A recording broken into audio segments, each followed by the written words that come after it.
Oke, bisa dimulai? Bisa, Ibu. Ya,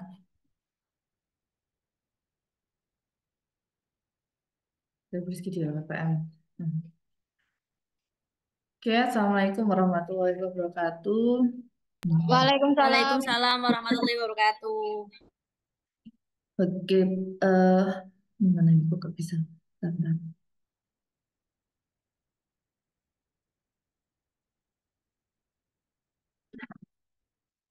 Oke, ketemu lagi di mata kuliah kita yaitu Internet of Things ya. Jadi sebelum kita mulai kita berdoa terlebih dahulu ya, Al-Fatihah ya. Dimulai, silakan.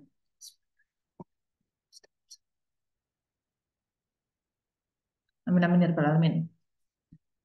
Nah, untuk pertama materi kita di pertemuan ketiga itu penjelasan terkait pengenalan sensor sama pemanfaatannya pada IoT. Nah, setelah Bu Rizky menerangkan ya, kita diskusi dan lain sebagainya terkait sensor ini, saya harapkan kalian sudah mempersiapkan ya tugas yang minggu lalu, yaitu presentasi ide IoT apa yang mau akan kalian gunakan. Ada 4 apa 5 kelompok ya, Bu Rizky lupa. Ada 4, Bu.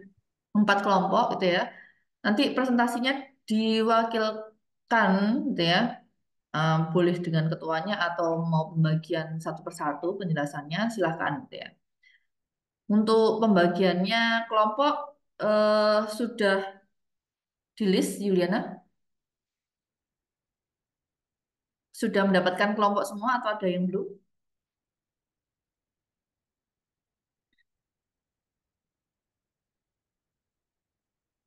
Saya harapkan nih apa namanya sudah ada gitu ya.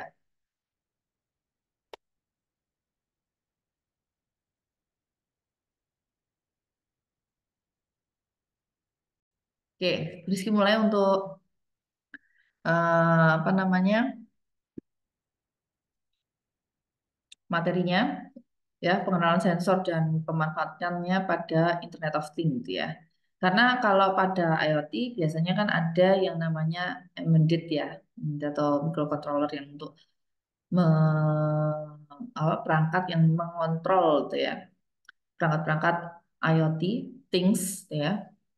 Nah, salah satu komponennya itu adalah sensor. Nah, sensor ini bisa mendeteksi berbagai macam perubahan, entah mau menggunakan perubahan dari temperatur, cahaya, suara, tekanan, gerakan, gitu ya. Yang mana sinyal tersebut ditangkap, kemudian diubah menjadi sinyal elektronik yang bisa dibaca atau diproses oleh sistem komputer. Nah, data yang dikumpulkan dari sensor inilah, gitu ya, bisa didapatkan dari berbagai aplikasi.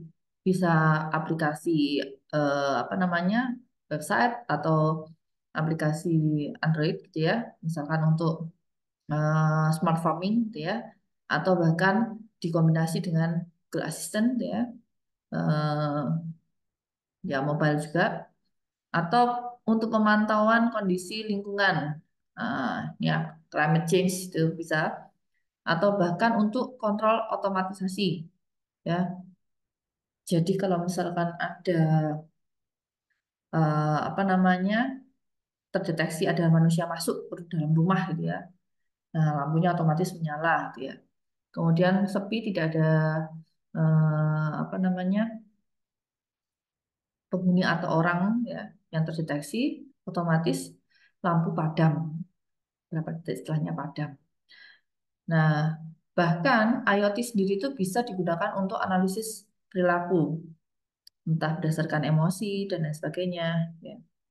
Nah, konteksnya data yang didapatkan dari sensor ini semua disimpan di dalam suatu database ya.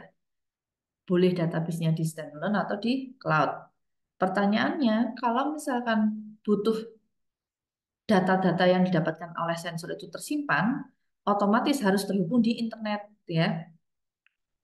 Sehingga bisa diproses, masuk ke aplikasi, ketika mau diolah datanya, di data mining kan, ya, atau menggunakan perancangan penambahan misalnya AI ataupun yang lainnya, aplikasi data untuk data miningnya, boleh bisa gitu ya. Nah, sekarang definisi dari sensor itu apa? Gitu ya. Nah, sensor itu perangkat atau alat elektronik ya yang bisa mendeteksi perubahan dalam lingkungan fisik gitu ya. Di mana sensor ini memainkan peran ya untuk menangkap data, entah itu mau data suhu ya, kelembapan ya. Nah, cara kerjanya bagaimana? Karena dia cara kerjanya adalah merubah energi gitu ya menjadi sinyal elektronik ya, contoh suhu gitu ya. Perubahan suhu mau tiba-tiba suhunya mendadak panas ya untuk di sebuah mesin pembakaran gitu kan. Nah, ini impact yang mau dilakukan apa? Respon dari sensor ketika ada perubahan suhu yang meningkat, responnya apa? Apakah langsung mesinnya dimatikan, gitu ya? Ataukah, gitu ya, eh, dibuka lubang apa namanya keluaran udaranya, gitu ya? Ya itu macam-macam, tergantung dari proses algoritma yang dipasang di dalam komputer atau controller perangkat lainnya. Yang pasti sensor itu biasanya digunakan untuk menangkap atau menampilkan data, gitu ya, sesuai informasi yang dibutuhkan. Jadi kalau misalnya sensor suhu ya berarti dia menangkap suhu-suhu yang ada di lingkungan sekitarnya, gitu ya, sekitarnya mesin misalnya seperti itu. Nah, ada kelebihan sensor sama kekurangan sensor nih. Kalau kelebihan sensor biasanya dia penggunaan untuk pendeteksian akurat, gitu ya. Sensornya itu adaptif terhadap perubahan lingkungan, ya kayak suhu, kelembapan, tekanan gitu ya.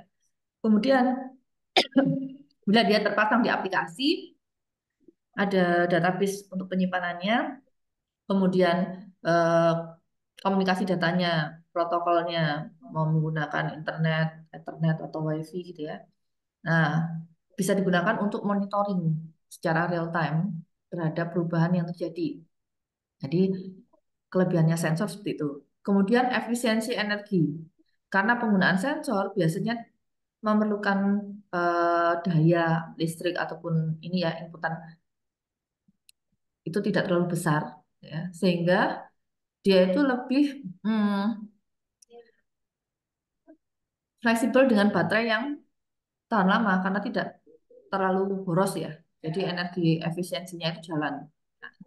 Itu mayoritas sensor. Tapi bukan tidak berarti ada sensor-sensor yang memang penggunaan dayanya harus tinggi itu ada. Cuman sebagian sensor memang sensor-sensor yang kecil-kecil itu ya. Nah, itu bisa menggunakan baterai yang tahan lama karena tidak terlalu over dayanya. Kemudian otomatisasi. Nah, sensor memungkinkan otomatisasi proses berdasarkan data yang ada. Jadi misalkan kamu set ya, sensor itu akan mengambil data tiap 5 menit ya. Dia akan mengambil terus. Nah, contoh misalnya airbag. Airbag yang ada di mobil. Tahu kan? Kalau ada kecelakaan, benturan, dentuman gitu ya, sensor dentuman, dia akan otomatis memberikan respon yaitu mengeluarkan airbag. Ya. Apakah itu real time?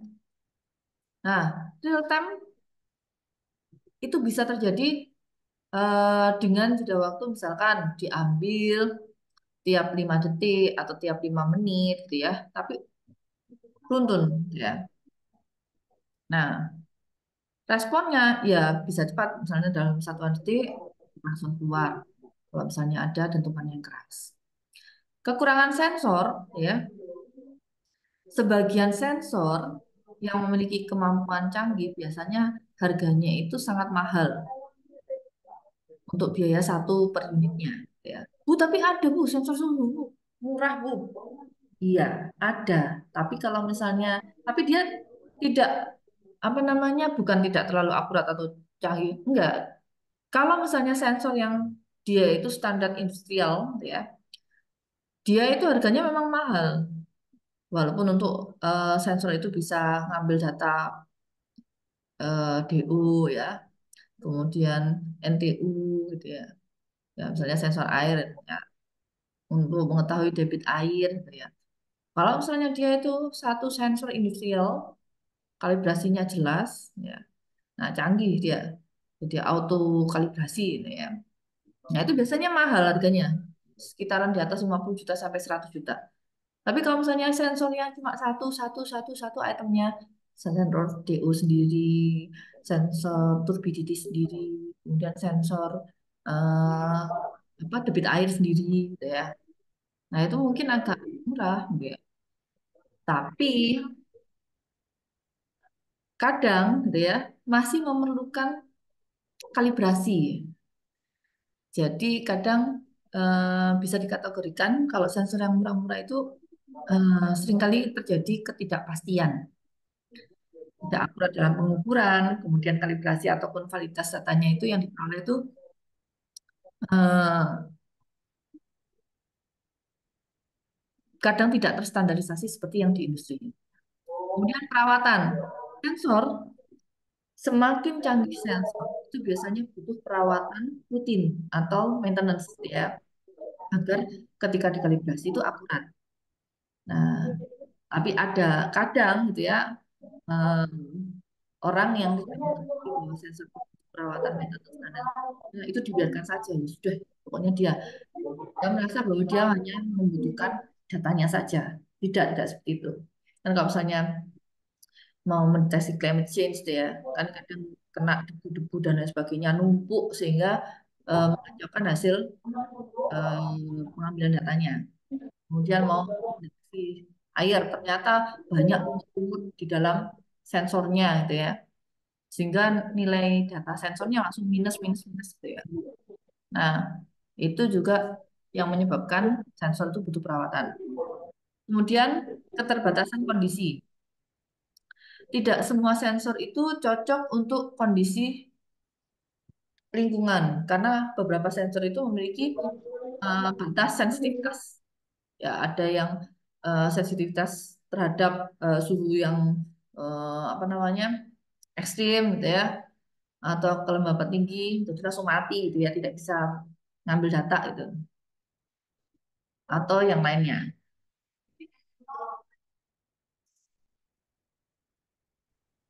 Nah, ya kalau kalian lihat tuh ya, nah, di area perkotaan pun gitu ya, itu bisa tes ya penggunaan sensor itu untuk water quality monitoring ya. Biasanya untuk monitoring datanya itu diambil tiap satu untuk apa? Monitoring apa dentuman, monitoring water quality-nya atau deteksi ini kebakaran gitu ya atau air pollution. Nah, ya ya kebanyakan yang membutuhkan penggunaan sensor IoT Internet of Things itu lebih pada sektor-sektor manufakturing. Nah, jenis-jenis sensor yang biasanya mahasiswa pakai kebanyakan itu sensor-sensornya itu sensor temperatur, sensor kelembapan, sensor cahaya, sensor gerak, gitu kan ya. Nah, sensor temperatur sendiri itu mengukur suhu suatu objek atau lingkungan, gitu ya. Ada aplikasi, pasti ada aplikasinya ya untuk yang nge-grab datanya biar masuk ke sistem database-nya. Nah, itu sistem kontrol eh, temperaturnya itu buat ngecek kira-kira suhu ruangannya sudah sesuai nggak untuk mesinnya ini, mesin di industri ini, misalnya pembakaran namanya pembakaran logam gitu ya, mesin industri atau pembakaran mobil gitu ya. Nah, ini kontrol suhunya itu di set spesifik ya, atau bahkan perangkat-perangkat medis, misalnya ketika melakukan sterilisasi itu serum untuk membuat serum ya, membuat serum dari darah apa namanya darah manusia ya, yang diambil itu harus eh, sterilisasi misalnya dibuat serum itu harus dengan suhu ruangan tertentu ya untuk memisahkan antara eh, apa darah putihnya, misalnya seperti itu. Kemudian sensor kelembapan, ya, dia mengukur jumlah uap air yang ada di udara. Jadi sensor ini tuh digunakan untuk kontrol kelembapan. Misalnya untuk suatu pertanian, misalkan, oh butuh kelembapan, ya contoh misalkan stroberi. Nah, stroberi itu nggak bisa dipanas, jadi kelembabannya itu harus dipertahankan. Misalkan untuk pertanian. Nah, kemudian ada meteorologi, gitu ya. Nah, sebenarnya ada dua jenis kelembapan, ada yang kapasitif sama resistif. Kemudian ada juga sensor cahaya, dia mendeteksi intensitas cahaya. Nah, biasanya digunakan pada aplikasi itu untuk misalkan kamera digital, ya, atau pencahayaan ketika Anda mau mendapatkan ini apa pencahayaan untuk eh, ya panel surya itu yang biasanya buat menyerap tenaga surya, atau untuk pencahayaan otomatis, ya, misalnya di rumah Anda mau menggunakan ini eh,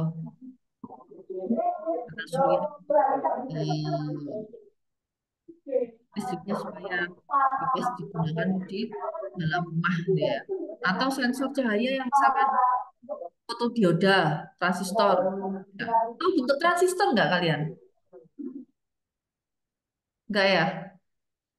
Transistor tuh kecil-kecil tuh lah yang biasanya masuk ke PCB. Sensor cahaya, ada lampu gitu ya.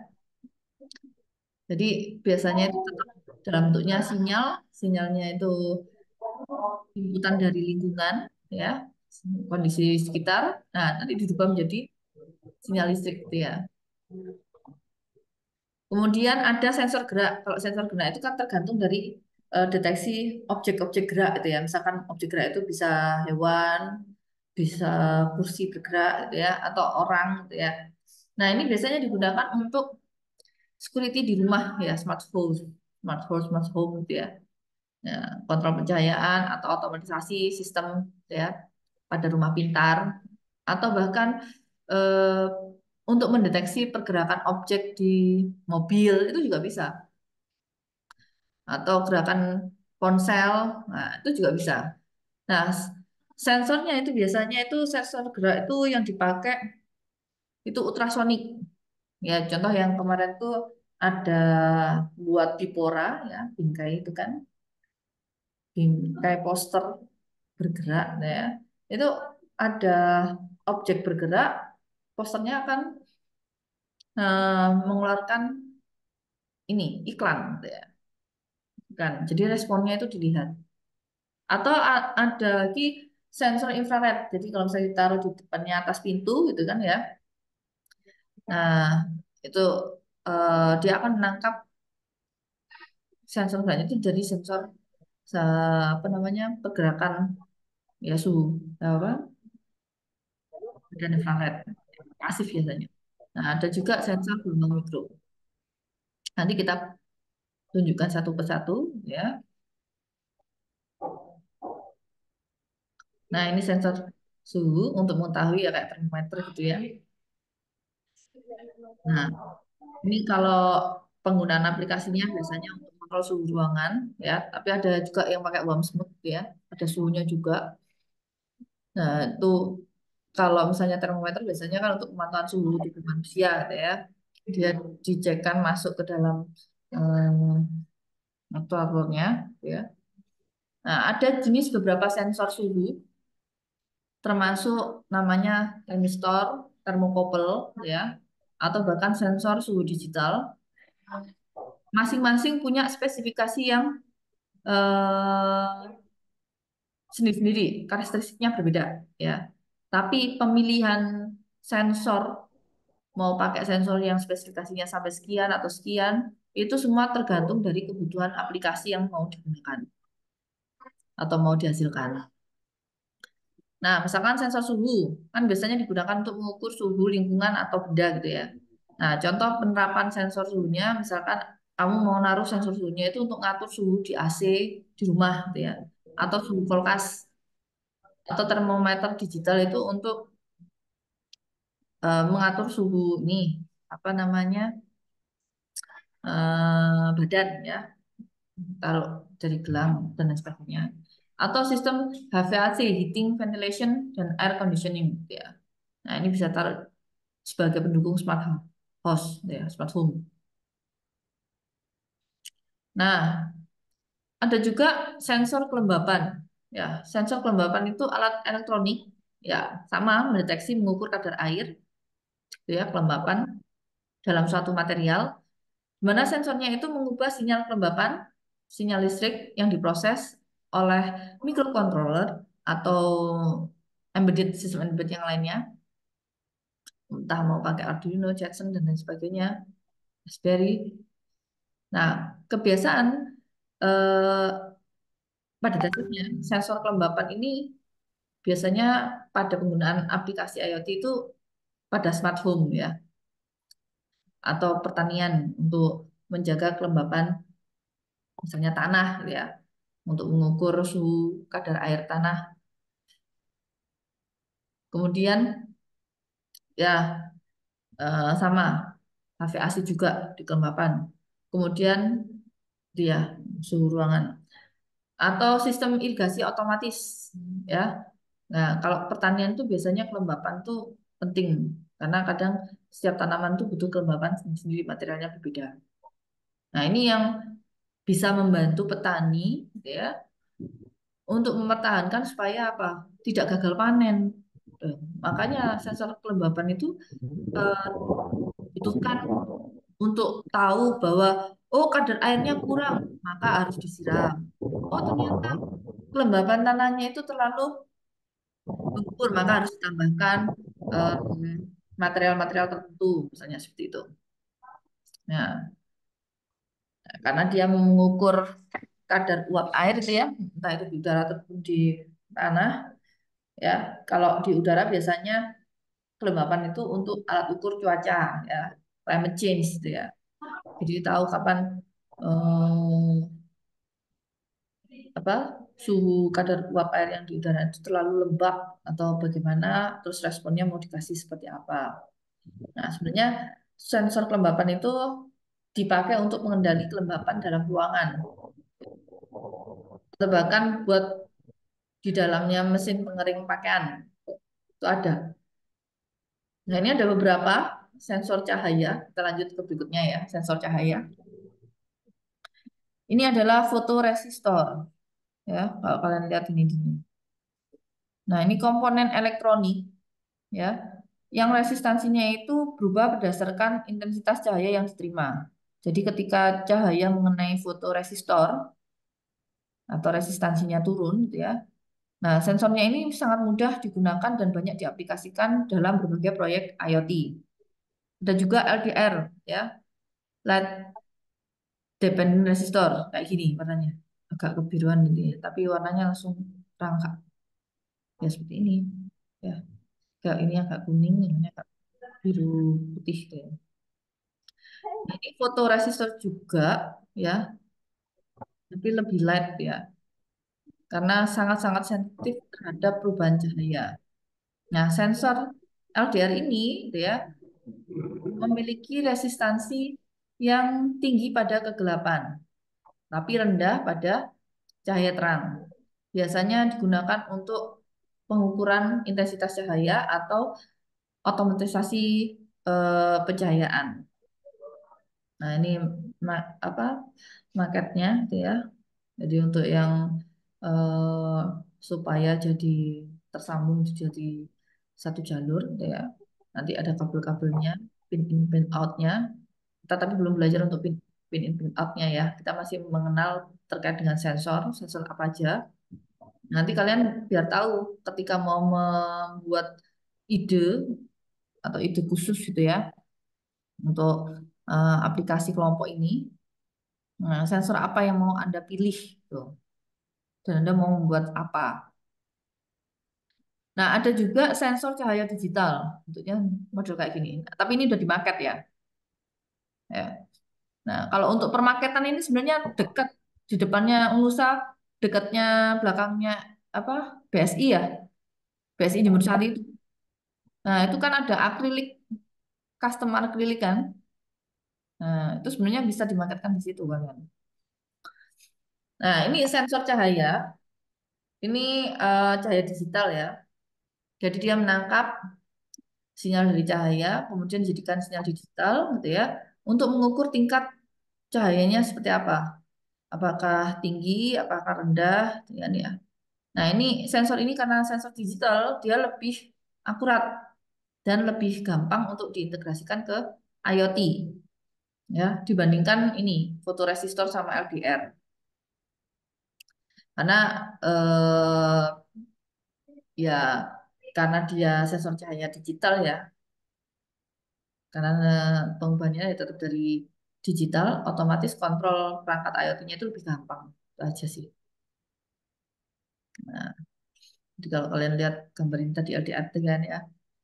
Nah, sebenarnya kalau untuk sensor cahaya sendiri itu kita punya sih di handphone masing-masing biasanya. Kan layar ponsel biasanya bisa mendeteksi kecerahan otomatis ya, brightness-nya dinaikkan dalam gitu kan ya. Atau Anda mau melihat sensor cahaya itu kalau misalnya Anda masuk ke tol gitu ya. Kadang-kadang kan lampu jalan menyala sendiri saat malam hari gitu ya. Kalau misalnya ada cahayanya terang gitu kan. Nah, itu apa namanya dia mati. Tapi kalau misalnya karena dia menyerap atau mengisi panel suryanya, misalnya itu ya. Kemudian ada juga kamera, gitu ya, kamera kalau yang suka fotografi, gitu ya, itu biasanya ada adjustment untuk pengaturan pencahayaan, gitu ya, terutama untuk pengambilan foto, foto digital kayak gitu dan sebagainya. Selanjutnya adalah sensor gerak. Nah, kalau sensor gerak ya, itu perangkat elektronik yang mendeteksi gerakan. Ya sama kayak tadi ya sensor infrared dan sebagainya. Tapi kalau gerak ini dia mendeteksi perubahannya itu bisa dari infrared gitu ya, atau ada suara, atau ada em, medan elektromagnetik yang terdeteksi di sekitar sensor tersebut. Jadi penggunaan untuk aplikasi sensor gerak itu biasanya untuk security ya. Soalnya biasanya kalau security itu kalau misalnya dipasang atau nyala itu kalau tidak ada orang sama sekali gitu ya. Kemudian untuk kontrol akses. Nah, sensor gerak yang misalkan salah satunya itu infrared ya, atau infrared itu sering digunakan karena eh, gampang dikontrolnya, biasanya seperti itu. Karena kalau misalnya ada pergerakan, kelihatan ada perubahan panas. Ya. Jadi ketika memasuki jangkauan sensor, jadi sensornya itu otomatis bisa deteksi, wah ada orang. Nah, responnya bisa macam-macam. Kalau yang di Pura tadi itu bisa ngeplay poster iklan ya dari figurannya ya. Kalau misalnya kamu misalnya mau otomatis infrared itu mau dipasang sensornya itu di lampu kamar mandi gitu ya. Jadi bisa ketika ada orang masuk kamar mandi gitu ya, langsung nyala kamar mandinya. Nah, itu juga bisa. Atau mau mengaktifkan alarm saat penghuni rumah tidak ada. Ya, jadi udah pasti nih holiday 1 minggu. Nah, tapi tiba-tiba ada gerak yang masuk di apa dalam rumah gitu ya. Nah, ini bisa mengaktifkan alarm ada siapa atau bahkan eh, apa yang lainnya penggunaan lainnya. Ya.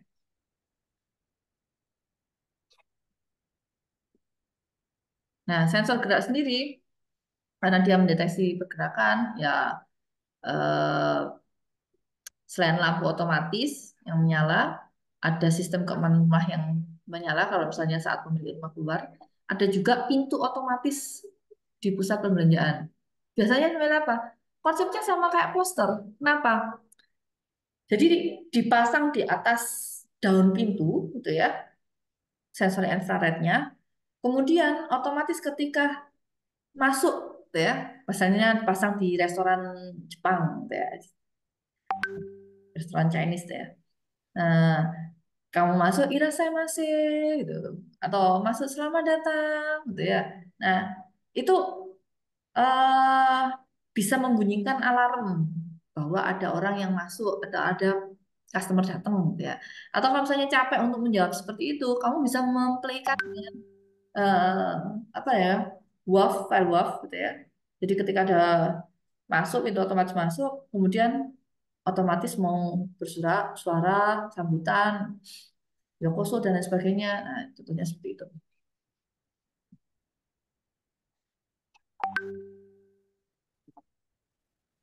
Sering nggak lihat di pembelanjaan? Ngerasakan nggak apa cuek aja wis itu sensornya seperti apa gitu. Nah, ini sensor ultrasonik gitu ya. Nah, ini biasanya untuk deteksi jarak, mau jarak dengan gelombang suara atau sensor ultrasonik, jadi ya untuk mengirimkan gelombang suara atau mengukur waktu dari pantulan. Ya. Ketika dia nembak, kemudian masuk lagi mantul itu, kira-kira dia bisa menentukan jarak antara posisinya sensor tersebut ke objek yang di sebelahnya. Ya. Jadi mengeluarkan gelombang suara sehingga dia memungkinkan untuk menghitung jarak objek itu berapa. Nah, ini biasanya bisa dipakai sensor ultrasound itu kalau misalkan Anda mau membuat ya smart tong sampah gitu kan ya. Nah, jarak misalnya sampahnya udah penuh, oh objeknya udah penuh nih. Nah, dia langsung otomatis ngirim sinyal gitu ya. Sinyal ke mana pemilik, ayo pemilik tong sampah gitu. Itu juga bisa. Atau juga mau penerapan untuk eh, sensor ultrasonik, misalkan ini nih penggunaannya ketika sistem, bukan sistem parkir ya, sistem penjaga jarak antara mobil yang depan sampai belakang gitu ya. Jadi ngikutin gitu. Jadi jaraknya kan dipastikan harus jaraknya eh, ya misalkan 50 meter sampai 100 meter gitu ya supaya tidak berdekatan ya. Nah itu bisa bisa diatur seperti itu atau 20 gitu itu terserah. Nah itu juga bisa aplikasi sistem parkir ya atau kendaraan otonom tuh yang auto drive tuh ya otomatis tuh atau robot misalnya dia mau mendeteksi objeknya itu eh, berada di jarak dekat atau nah jadi kalau misalnya robot soccer gitu ya, oh ada bola, ada objek yang mendekat, ada responnya ditendang atau ada objek yang di sini ya objek musuhnya dia harus menghindar gitu ya. Nah, itu pengenalan pengenalan penerapan penggunaan sensor ultrasonik. Kemudian ada juga navigasi dan deteksi objek ya biasanya. Jadi ultrasonik biasanya digunakan untuk robot ketika mau menavigasi lingkungan yang kompleks atau mau menghindari eh, apa namanya hambatan gitu ya atau obstacle ya. Jadi biasanya kalau dia mengenali itu musuhnya dia akan jauh. Kalau misalnya dia itu kawannya dia akan dekat. Nggak Pac-Man. Hmm. Tapi ini dalam bentuk robot. Ya. Di robot soccer, robot kalau dia mengenali bola, dia akan mendekat dan menendang. Tapi kalau misalnya lawannya, dia akan menjauh, misalkan seperti itu. Nah, sensor infrared ya, yang tadi infrared ya, yang mendeteksi radiasi inframerah yang dipancarkan objek.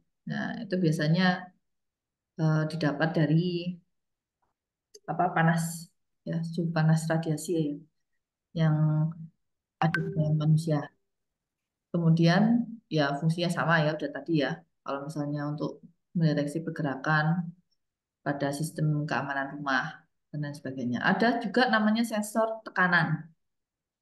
Nah, kalau sensor tekanan ini biasanya dipakai untuk mengukur tekanannya itu apakah dia tekanan relatif atau tekanan absolut atau tekanan diferensial, ya. Jadi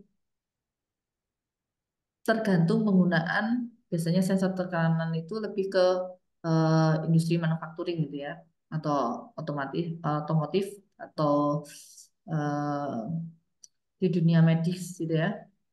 Nah, tekanan perlu seberapa banyak ya sensornya. Tekanan untuk sistem apa namanya debit air atau mengukur tekanan tabung tabung hidrolik gitu ya, atau tekanan ban mobil. Nah, kalau di medis tekanan ini darah manusia gitu ya, atau yang lain-lain gitu ya. Nah, itu mengukur apa seberapa tingkat tinggian tekanannya, misalkan dalam eh, apa tangki gas gitu ya. Nah, itu tekanannya ada berapa? Biasanya diukur seperti itu. Jadi lebih ke industri. Ya, sensor tekanan mengukur tekanan gas atau cairan, penggunaannya ada pada kalau di manufacturing ya sistem hidrolik pada alat berat, kalau di medis ya alat pengukur tekanan darah yang biasanya gitu ya, atau tekanan ban mobil ya. Kalau misalnya Anda masuk ke Pertamina ya atau ke Shell gitu ya, misalnya ada kan penyedia mau diukur tekanannya ban mobilnya sesuai enggak dengan standarnya 33 atau 34 atau 32 gitu ya. Seperti itu. Dan sensor jarak selain tadi menggunakan ultrasonik ya, ini ada sensor jarak sendiri. Dia mengukur antara jarak sensor sama objek ya. Kalau yang ultrasonik tadi kan pakai suara gitu ya. Ini ada yang bisa pakai cahaya atau elektromagnetik ya. Jadi gelombangnya dipancarkan kemudian dikembalikan. Nah, sama untuk otomatisasi, mau self-driving car, navigasi robot, sistem parkir otomatis yang pakai RFID itu. Kemudian eh, kalau berisi pengukuran tingkat cairan kurang paham ya. Tapi sensor jarak ini biasanya sering digunakan untuk controlling eh, karena gampang di ini di code-nya set ya, dikontrolnya. Kemudian eh, perangkat penggunaannya kalau diintegrasikan sama smartphone, tablet ya atau konsol game itu anu apa namanya masih kompatibel gitu ya istilahnya. Nah, ini ada sensor asap.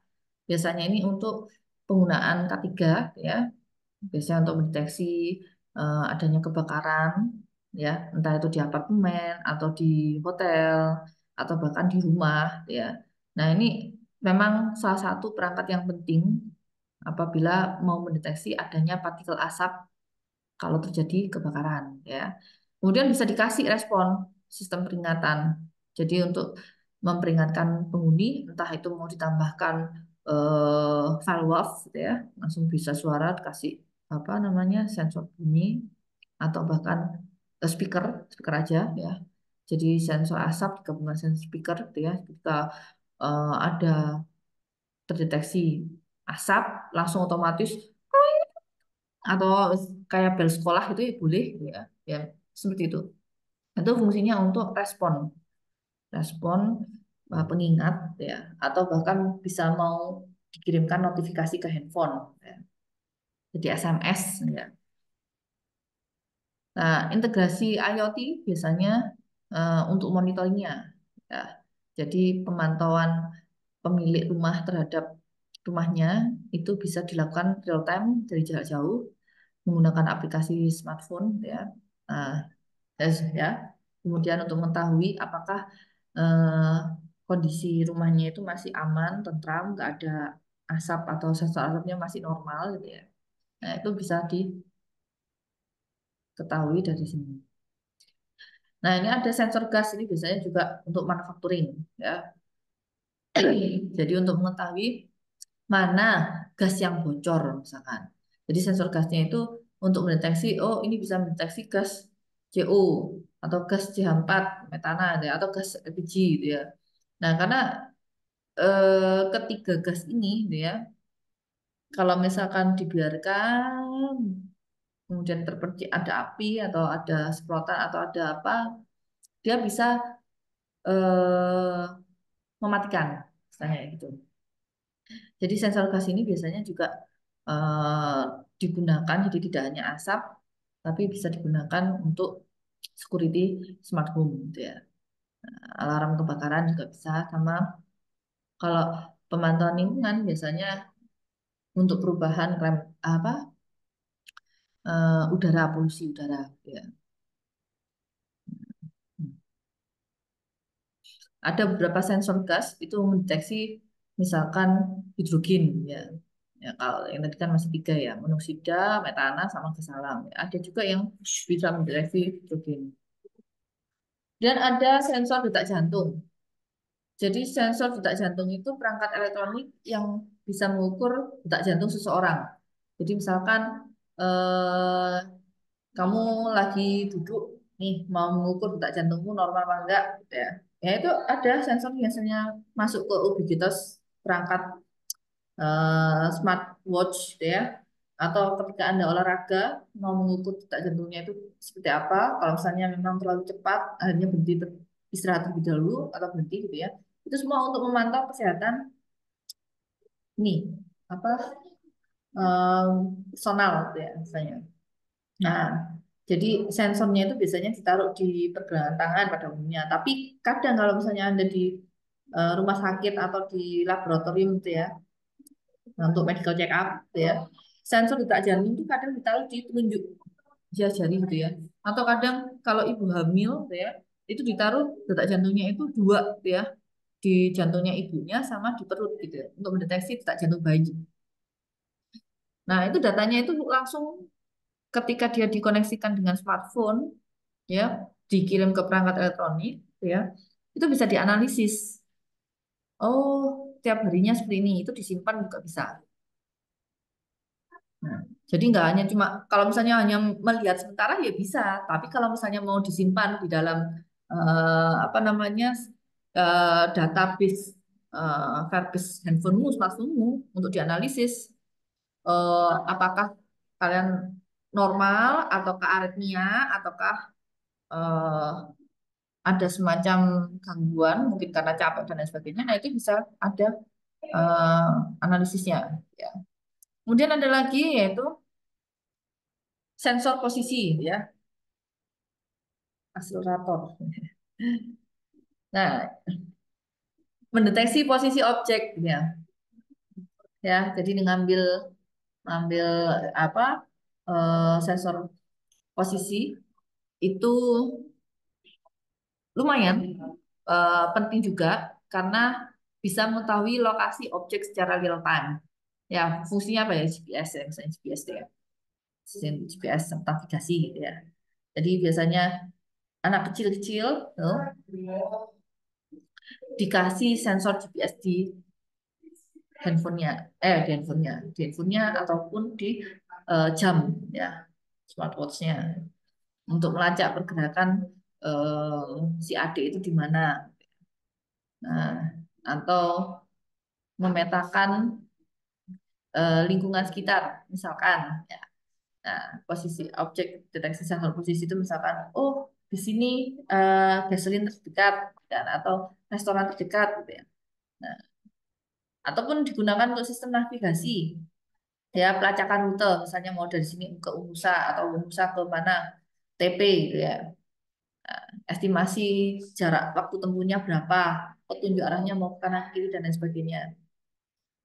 Nah, kemudian ada juga sensor posisi untuk perangkat fitness tracker ya.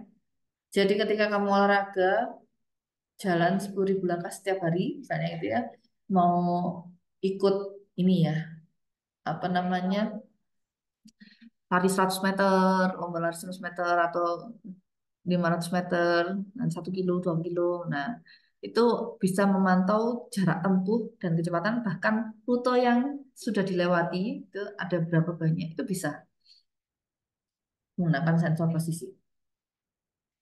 Kemudian ada sensor kecepatan. Nah, kalau yang ini bisa mengukur dari tingkat seberapa cepat objek itu bergerak ya. Contohnya biasanya stopwatch untuk di apa namanya pelari gitu ya. Atau bahkan untuk mengukur kecepatan objek linier atau rotasi bumi gitu ya. Atau bahkan berbagai aplikasi, misalkan aplikasi dalam kendaraan, jadi tahu posisi kendaraan itu melaju berapa kilometer gitu ya. Nah, kecepatannya berapa, datanya akurat atau enggak, kontrol kecepatannya, sistem remnya jalan atau sistem keamanannya, gitu ya. Jadi aplikasi apa sensor kecepatan bisa dipakai di industri otomotif atau bahkan untuk pemantauan peralatan ya, misalkan turbin ya. Kemudian motor, motor, motor atau pompa air. Ya. Nah, itu data kecepatan yang dipasang di sensor kecepatan itu untuk mencegah supaya mesinnya tidak panas, tidak cepat rusak dan lain sebagainya. Ya. Apakah masih sesuai itu ya. Kemudian ada sensor smart home ya. Nah, ini sensor-sensor yang biasanya digunakan pada sistem rumah pintar, memantau dan mengendalikan perangkat secara otomatis. Misalkan, oh sensor pintu, sensor jendelanya untuk mendeteksi kehadiran orang. Ya. Sensor kebakaran, ya. Deteksi asap sama suhu. Sensor kehadiran, ya. Mau dilihat dari cahaya atau suhu ruangan, silakan. Atau bahkan mau dikoneksikan dengan eh, handphone atau tablet, ya. Misalkan sensor akselerometer untuk deteksi gerakan perangkat atau pencahayaan atau sensor sidik jari gitu ya mau masuk ke mana pintu ya atau mau ini masih tahu kan ya ada gembok yang bisa apa punya sensor sidik jari mendeteksi untuk masuk dari security-nya jadi yang daftar saja yang bisa masuk gitu ya. Nah, aplikasi sensor pada IoT ya itu memungkinkan pengumpulan data dan eh, karena sensornya itu bisa bermacam-macam. Kalau industrial kan tidak hanya terdiri dari satu sensor ya. Jadi misalkan salah satu sensor industri ketika dia masuk untuk menghitung kejernihan air, tingkat kejernihan air atau air baku. Nah itu ada DU, TU, turbidity, kemudian ada sensor apa kandungan oksigennya, gitu ya. Ada juga debit airnya, gitu ya. Nah jadi kalau di industri itu biasanya tidak hanya satu perangkat airnya, tapi bermacam-macam sensornya. Nah, saking pentingnya data yang ditangkap oleh sensor itu, gitu ya, sehingga memungkinkan perangkat IoT itu mengumpulkan data sebanyak mungkin apabila terjadi perubahan lingkungan, gitu ya. Nah, aplikasinya itu bisa dipakai untuk smart home, smart medical, ya, atau smart city, ya, untuk transportasi, ya, eh, auto drive car, ya, atau bahkan smart farming, ya, untuk gak usah jauh-jauh. Kalau misalnya kalian punya tanaman di rumah pot gitu ya, nah, kamu tahu mobil-mobilan Tamiya itu, kamu kasih sensor kalau misalnya dia mendeteksi ada tanaman, image tanaman, ya udah kameranya jalan, terus otomatis nyiram airnya, semprot, semprot. Nah, itu juga bisa boleh, ya, atau yang lainnya. Nah, contoh kalau pemanfaatan sensor yang rumah pintar ini memang kompleks karena memang terdiri dari berbagai macam. Nah, bisa sensor gerak, sensor suhu, gitu ya, untuk penghematan air, gitu ya, atau bahkan sensornya itu ditaruh di dalam pompa air tuh.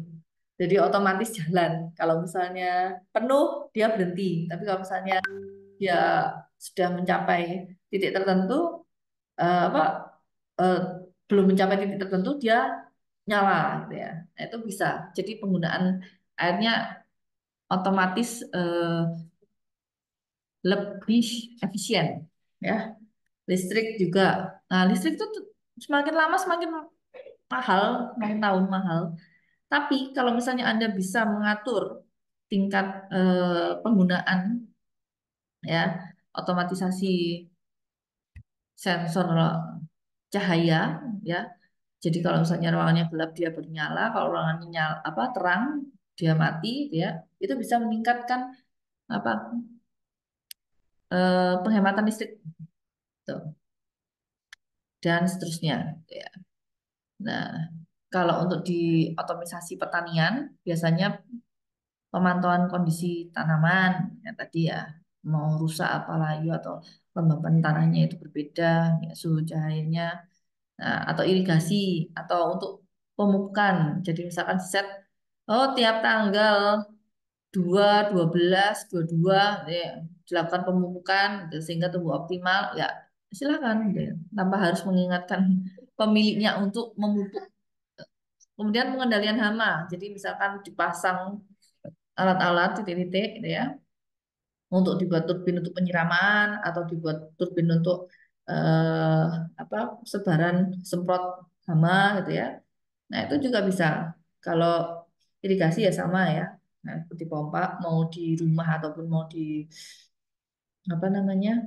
Pertanian sama, bisa di set penggunaan air secara otomatis pada IoT itu.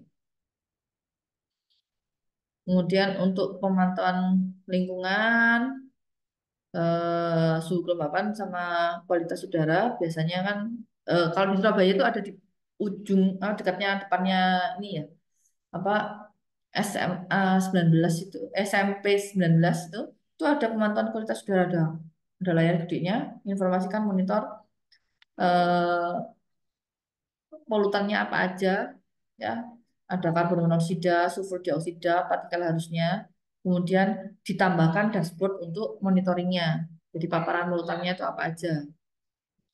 Nah, kalau yang pemantauan kualitas air biasanya dipakai untuk PDAM ya. Apakah ada DO, ada pH-nya sesuai atau konduktivitas ya. Nah, apakah ada logam yang masuk ya. Itu untuk polusi air. Kemudian untuk polusi suara biasanya itu pakai sensor untuk kebisingan. Jadi misalkan lalu lintas, oh berarti macet kalau sudah dit. Nah itu polusi suara karena ada kemacetan, misalnya, atau ada event-event kejadian, ya, dan lain sebagainya. Kalau suhu dan kelembapan ini juga bisa memprediksi potensi adanya bencana alam, karena ketika ada perubahan iklim secara mendadak, misalnya awalnya panas, kemudian langsung jadi minus sekian, itu ada perubahan, pasti ada sesuatu potensi yang mengakibatkan hal-hal yang tidak diinginkan biasanya. Nah, kalau untuk sensor pada kesehatan, ya, ini ya tadi ya sensor detak jantung, sensor kadar oksigen, tekanan darah, ya. Nah, kalau perangkat pintar yang biasanya itu kan accelerometer, kemudian GPS, ya. Ada juga sensor yang digunakan untuk aktivitas fisik, ya, sama menghitung kalori. Nah, itu di jam smartwatch itu ada kualitas tidur. Ada juga perawatan jarak jauh.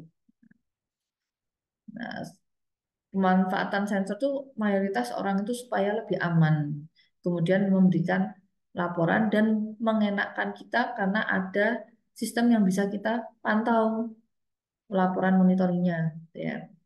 Nah, misalkan ada sensor ABS ya, anti-lock braking system yang ada di sepeda motor atau di mobil tuh ya. Jadi mencegah roda terkunci saat pengereman mendadak. Nah, ada juga sensor ADAS ya, radar sama kamera pada driver atau otomatis assistant system gitu ya. Dia bisa mendeteksi objek yang ada di sekitar kendaraan ya. Ada kamera 360-nya. Nah, kemudian untuk efisiensi dan optimasi, nah, sensor itu juga bisa membantu meningkatkan optimasi transportasi. Misalkan sensor GPS ya letak posisi kendaraan. Jadi kalau kendaraannya kayak kemarin ya ada mahasiswa ITS beli Vario baru gitu ya, kemudian nggak sengaja itu diguyur ke siapa tuh. Nah ternyata dia pasang sensor GPS-nya di kendaraannya gitu ya. Jadi sehingga dalam enggak sampai 1 hari itu motornya sudah bisa didapatkan lagi karena dia bisa memantau, memonitor posisi kendaraan sepeda motornya gitu ya. Penggunaan konsumsi bahan bakarnya pun itu eh, bisa membantu kita gitu ya untuk mengurangi emisi. Nah, tantangan penggunaan sensor IoT apa? Ya, itu tadi datanya noise gitu ya. Itu yang paling berisik kita. Tantangan penggunaan sensor IoT itu datanya noise, belum dikalibrasi, datanya tidak akurat gitu ya. Nah, tapi biasanya yang awal itu adalah Yang bahaya itu kalau misalnya datanya itu eh, include data-data keamanan dan privacy ya, di data sensor. Kemudian data integrasi sensor dengan platform aplikasinya IoT atau kalibrasi ya. Atau tantangannya itu ya maintenance sensornya itu sensor dimasukkan, sensor dipasang, nggak pernah di maintenance ya otomatis lama-lama lifetime-nya habis gitu ya. Harusnya bisa sampai 3 tahun 5 tahun karena tidak pernah di maintenance ya 1 tahun setengah sudah eh, ini sudah rusak. Kemudian ada juga keamanan sensor yang biasanya berisi informasi sensitif. Nah, contoh misalkan ya, Anda kalau tidak ini suka punya hobi update status ya, terutama yang cewek yang banyak. Kenapa? Kadang Anda itu mengaktifkan lokasi Anda. Jadi ketika upload ya Instagram dan sebagainya, lokasinya itu Anda pasang jebret ya, lokasi gitu. Nah, itu informasi yang sensitif. Jangan dilakukan. Kalau misalnya mau update setelahnya, 1 hari setelahnya, atau nanti, atau 1 jam setelahnya. Posisi Anda jangan ada di situ. Gitu. Kenapa? Ada satu kasus kalau nggak salah di Bandung, konten kreator juga dia, konten kreator. Nah, dia disuruh memberikan lokasi, kemudian mengaktifkan kebiasaan depan rumahnya, lokasi rumahnya dan sebagainya. Nah, yang terjadi akhirnya disantroni dengan itu yang bahaya. Nah, jadi keamanan privasi data di sensor itu ketika dia melibatkan data-data penting terkait Anda misalkan biasa jogging pagi, jam 5 pagi, jam 4 ya, kemudian share locationnya, Anda mengundang, itu yang bahaya. Nah, karena sensor integrasi dengan platform IoT itu, gitu ya, sudah banyak di pasaran. Ini bukan hal yang baru, tapi masih tetap booming untuk penggunaannya, terutama untuk di industri-industri. Kalau misalnya kalian masih berada di Surabaya, gitu ya, industrinya banyak, gitu ya, Surabaya Raya maksudnya, seperti itu industrinya banyak, itu mayoritas beberapa sudah menggunakan penggunaan monitoring dengan IoT. Tapi ya cikal bakalnya masih bakal digunakan di industri manufacturing itu sangat-sangat memungkinkan. Kenapa?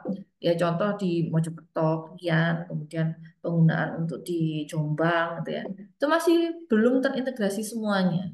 Jadi masih bisa jadi ranah Anda untuk apa namanya bisnis di bidang itu. Nah, dari data-data sensor ini yang perlu diperhatikan itu tantangannya itu adalah tantangan keamanan sama tantangan dalam privasi. Ya, serangan cyber, akses ilegal, kebocoran data, gitu ya. Ya, termasuk tindakan pencegahan apa kreatifnya itu yang bisa Anda lakukan ya, Anda lakukan enkripsi data, autentikasi pengguna, atau kontrol akses gitu ya, kasih two stage ya authentication atau bahkan untuk privasi penggunaan data gitu ya yang tanpa persetujuan kemudian kontrol penggunanya nah, itu juga berpengaruh. Nah, integrasi sensor dengan platform IoT. Kalau platform berarti kan dia bisa dalam bentuk ini ya, website atau eh, dalam bentuk mobile gitu ya. Tapi yang pasti ketika eh, dia dinamakan platform IoT, otomatis dia itu mengirimkan data-data sensor yang ditangkap, disimpan, diakses, diolah secara real time, dan dia bisa menampilkan monitoring datanya, mau dia platform IoT-nya itu di handphone ataupun di website, ya. Protokol komunikasi yang digunakan apa itu? Bisa infrared, bisa Bluetooth, bisa WiFi, bisa jaringan seluler lainnya, atau itu untuk konektivitas ya dari sisi jaringannya. Tapi kalau misalnya Anda mau pakai untuk pemrosesan data, ya platform IoT itu bisa Anda gunakan karena datanya banyak nih. Ya, kalau Anda bayangkan mengambil datanya itu tiap 5 menit, 5 menit ya. Jadi tahu tanggal 1 September posisi suhunya berapa, ya, kelembapan garisnya berapa, polanya seperti apa. Kemudian tanggal 2, tanggal 3, tanggal 4, tanggal 5, hanya tampak pola penggambaran data sensornya itu. Nah, apakah ada anomali data atau noise data gitu ya, ataukah ya datanya itu ada penurunan ya polutan atau tambahan ada kenaikan polutan, itu bisa dicek di proses datanya. Nah, otomatis ketika Anda lakukan untuk di pemrosesan data, gitu kan ya, Anda harus terintegrasi dengan sistem eksternal untuk aplikasi, misalkan aplikasi eh, desktop ya, misalkan yang untuk menampilkan polutan-polutan untuk mengetahui lingkungan di area ini itu ada berapa polusinya, ya. Atau mau dikoneksikan integrasi dengan perangkat yang berbasis cloud, ya.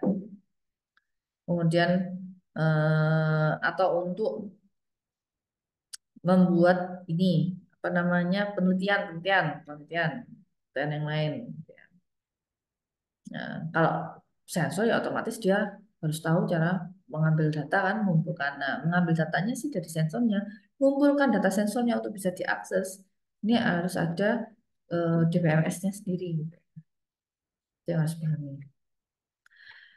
Nah, bagaimana cara memilih sensor yang tepat? Yang pertama itu kalian lihat spesifikasi, ya, karakteristiknya, kemudian sensor tersebut ada nggak fitur kalibrasi, ya.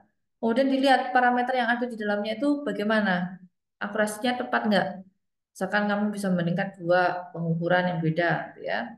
Ada kamu punya pengukuran suhu digital sama yang satunya itu dari sensor. Nah, apakah hasilnya sama atau berbeda?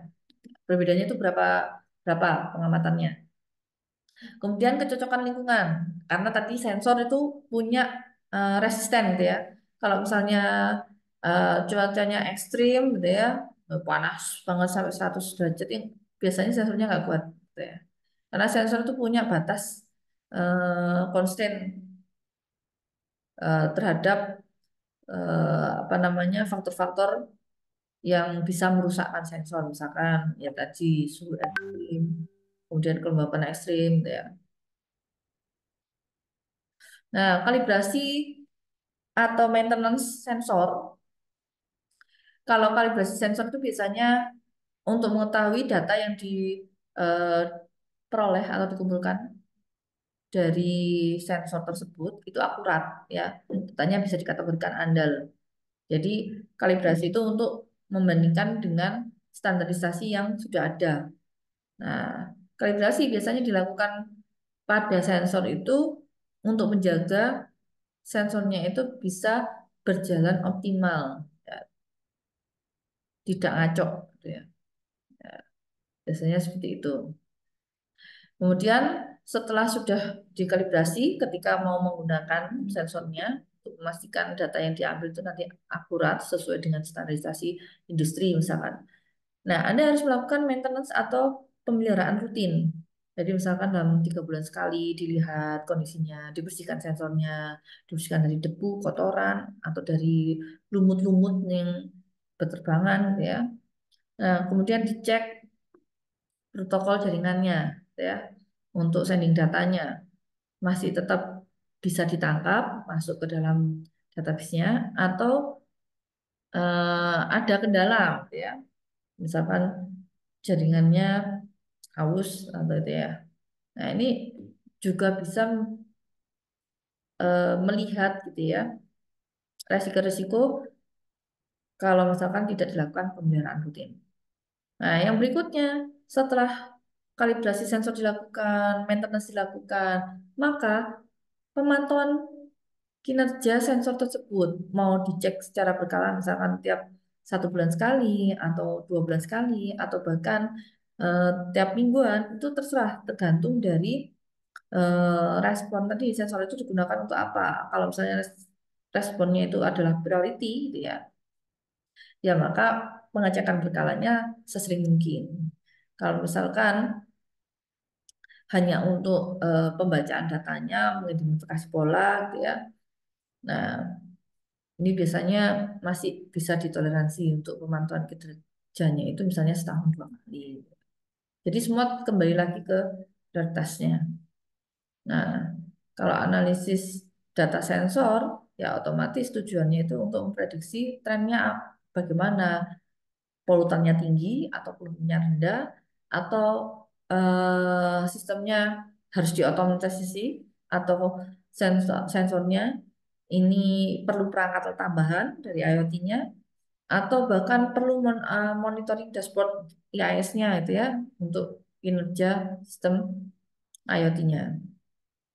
Nah, kalau visualisasi data sensor ya bisa ditunjukkan, kalau ini kan sensor kecepatan ya, jadi bisa melihat kamu di km berapa, kecepatannya berapa.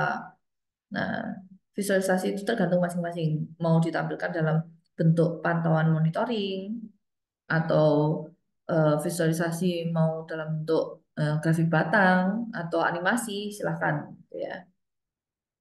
Nah, bagaimana pengembangan aplikasi IoT ketika dia menggunakan sensor? Yang pertama yang harus Anda lakukan itu Anda melakukan perencanaan. Jadi tujuan membuat aplikasi itu apa? Ide, dasar proposalmu yang mau kamu lakukan, itu tujuannya apa? Kemudian data sensornya yang mau dibutuhkan apa? Alur kerjanya bagaimana? Kemudian untuk alur kerja pengumpulan datanya itu seperti apa? Apakah mudah diambil dari sensor tersebut?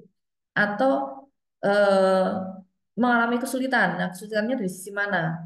Apakah dari protokol jaringannya, komunikasi datanya, atau dari alatnya, atau dari spesifikasi sensornya yang kamu tidak tahu sama sekali, gitu ya. Kemudian pemilihan platform.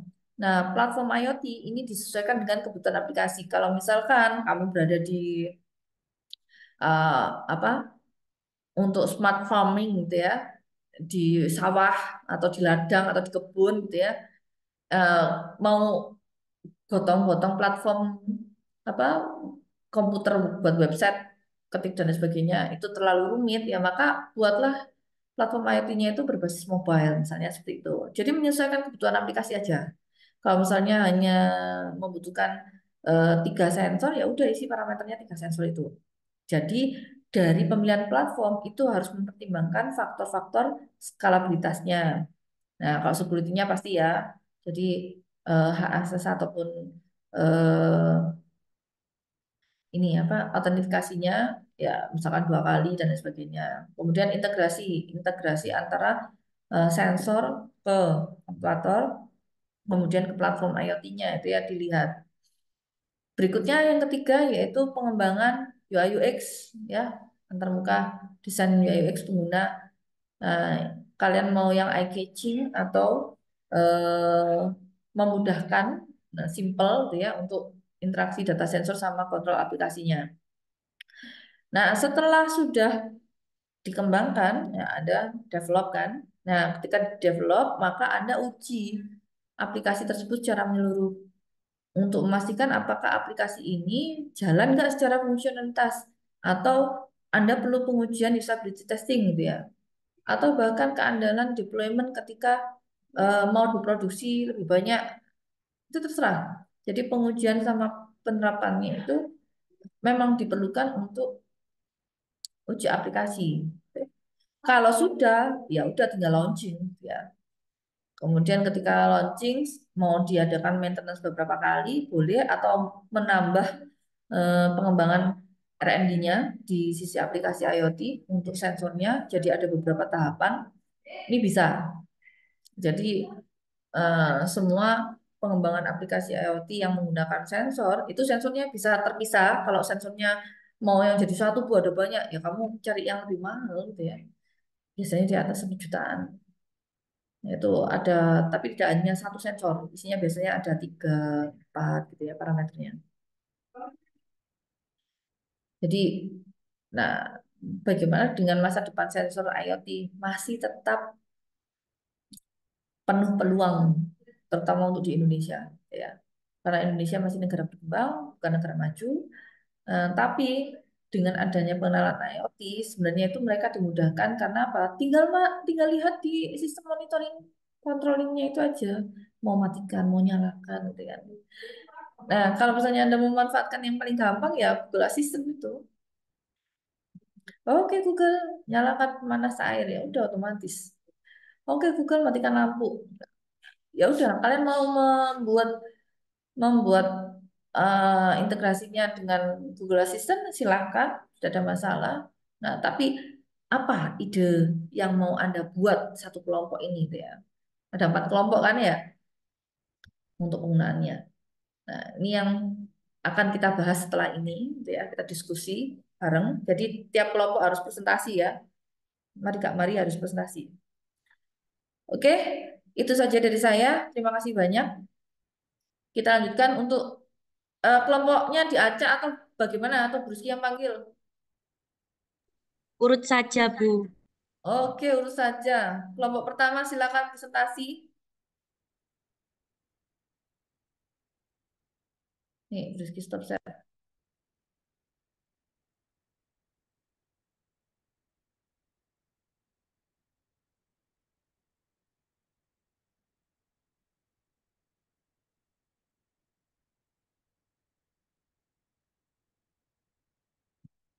Bruski bisa lihat data kelompoknya di mana, Yuliana?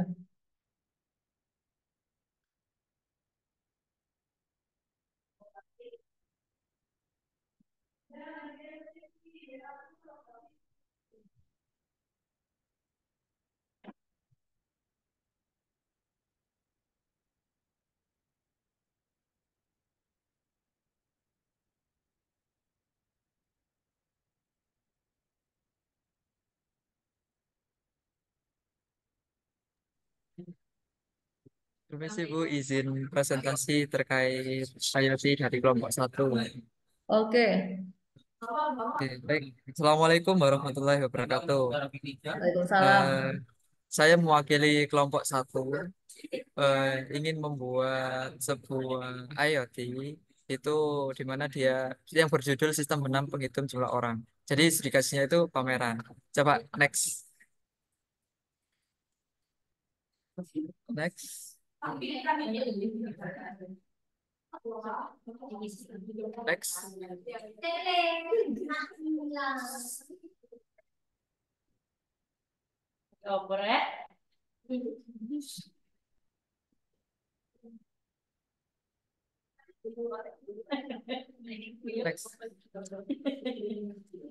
Nah, ini untuk tim kami, ada saya sendiri, Gale Arya Irwana, kemudian ada Soimatul Hafizia, ada Nabila Safira, Aimatus Zahrotun Nafia, kemudian ada Azara, kemudian ada Siti Rahayu Majab, kemudian yang terakhir ada Deni Fitra. Lanjut. Nah, apa yang melatar belakangi dari kelompok kami untuk membuat sistem ini? Gitu. Jadi setiap organisasi ataupun company gitu ya, ketika mengadakan suatu kegiatan, salah satu tolak ukur keberhasilan suatu acara itu dilihat dari banyaknya pengunjung. Yang kita temui saat ini untuk menghitung jumlah pengunjung itu memerlukan absensi melalui manual yaitu tulis kertas ataupun melalui barcode. Jadi orang yang mau mengunjungi akan harus mengisi formulir terlebih dahulu dengan men-scan barcode dan lain-lain itu eh, sangat merepotkan gitu. Karena tujuan utama seseorang untuk menghadiri sebuah pameran atau sebuah event itu untuk hanya menikmati apa yang diadakan oleh penyelenggara event seperti itu. Nah, maka dari itu, next, kelompok kami membuat sebuah sistem benam penghitung jumlah orang di mana ini dengan berdasarkan dengan adanya produk tersebut dapat menghitung jumlah pengunjung secara akurat dan juga real time. Nah, selanjutnya, nah ini adalah rancangan sistemnya. Jadi ini rancangan kasar sistem yang akan dibangun ini dari segi hardware-nya. Jadi nanti ada LED-nya nanti sebagai indikator buat terkoneksi kepada WiFi, kemudian ada eh, sensor ultrasonik, kemudian untuk em, apa namanya sistem IoT-nya sendiri menggunakan ESP8266 versi yang Wemos D1 Mini gitu. Nah itu nanti untuk yang di bawah ada tripod atau box itu untuk alatnya nanti. Jadi nanti kita kemas secara rapi seperti itu. Oke, next.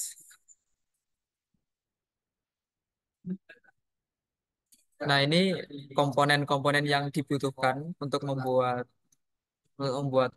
sistem yang tadi penghitung jumlah orang, yaitu ada boxnya tadi. Jadi kita butuh nanti ngeprint boxnya, box untuk wadahnya IoT-nya nanti. Kemudian yang kita pakai di sini adalah ESP8266 Wemos D1 Mini. Kemudian ada 6 kabel, kemudian ada sensor ultrasonik nanti. Kemudian ada dudukan tripod.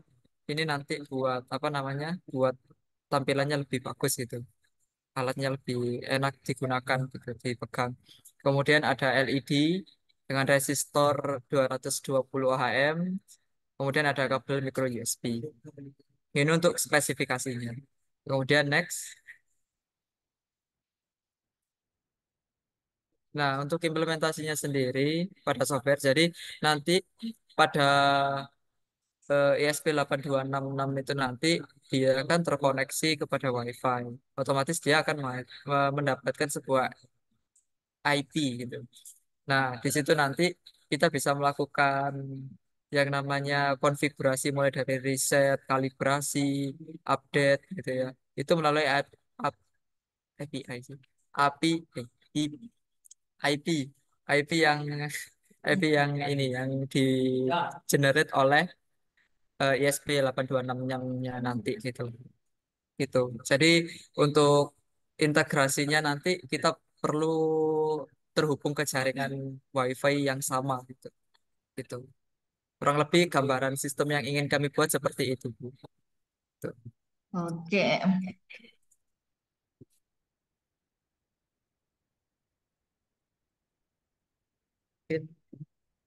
Itu untuk Next, sensornya tadi apa aja? balik ke spesifikasi. Uh, Ada, ultrasonic. oh iya, ultrasonic. Itu nanti Hmm. harus terhubung ke WiFi untuk melihat atau mengontrolnya nanti hasilnya.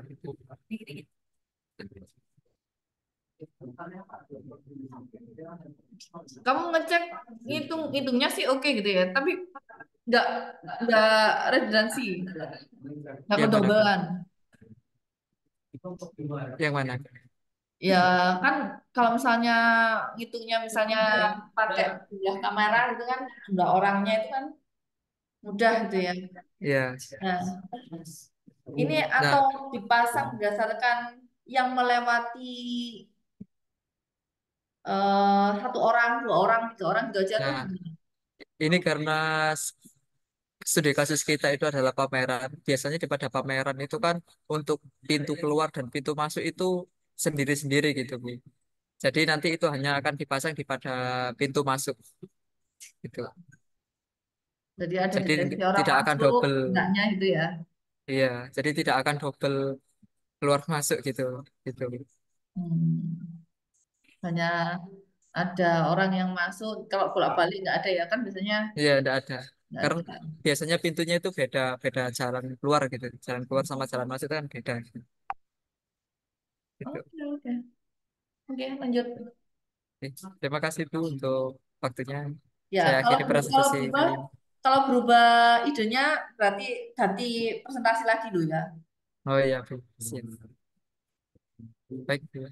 Baik, saya tutup untuk presentasi kelompok saya. Terima kasih. Wassalamualaikum warahmatullahi wabarakatuh. Waalaikumsalam Baik, warahmatullahi terima wabarakatuh. kasih. Lanjut. Baik.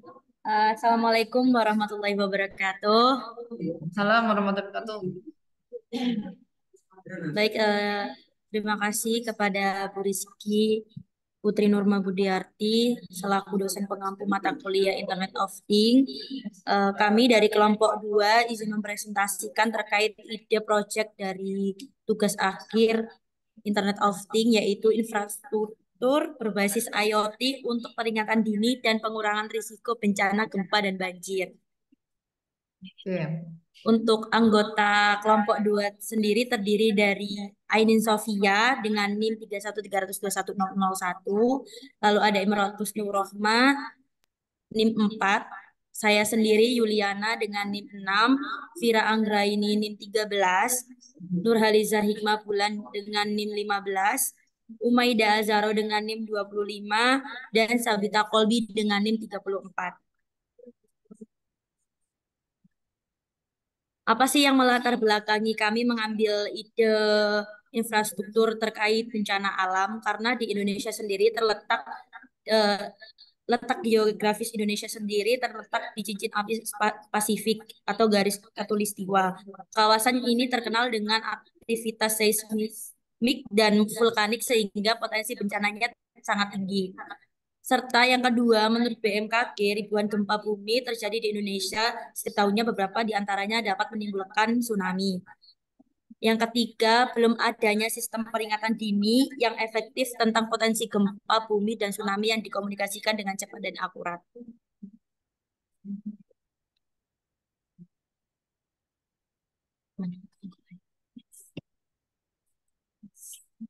Enggak aku. Next. Lalu untuk metodologi pengembangan dari proyek IT ini diawali dengan adanya potensi dan masalah yang tadi saya sebutkan, lalu kajian dari beberapa sumber, ada jurnal, buku, internet, dan beberapa studi literatur, lalu melakukan analisis desain dan sistem, di mana nanti awalnya ada beberapa tahap di bagian pembuatan modul, penentuan komponen rangkaian, perencanaan rangkaian, dan testing rangkaian. Kemudian dilanjut ke tahap 2, pencetakan papan rangkaian, pemasangan komponen, dan testing rangkaian. Nah, jika nanti valid, akan lanjut ke tahap 3. Namun jika waktu dilakukan testing itu belum valid atau belum ada terdapat error, maka dikembalikan tahap 2. Kemudian pada tahap 3 itu merupakan tahap pengkodean dan testing program. Setelah kodenya valid, maka akan dilanjut ke packaging. Kalau tidak, akan diulang kembali ke tahap 3. Setelah 3 tahap tersebut selesai, mulai ke perancangan aplikasi dan dilanjutkan dengan integrasi modul dan billing IoT yang merupakan salah satu platform yang kami gunakan, lalu kemudian uji coba sistem, lalu jika valid lanjut ke pengembangan produk. Nah, untuk arsitektur IoT sendiri terdapat 5. Yang pertama ada perception layer, yang kedua ada processing layer, mohon maaf, ada transport layer, yang ketiga processing layer, yang keempat application layer, dan yang kelima business layer.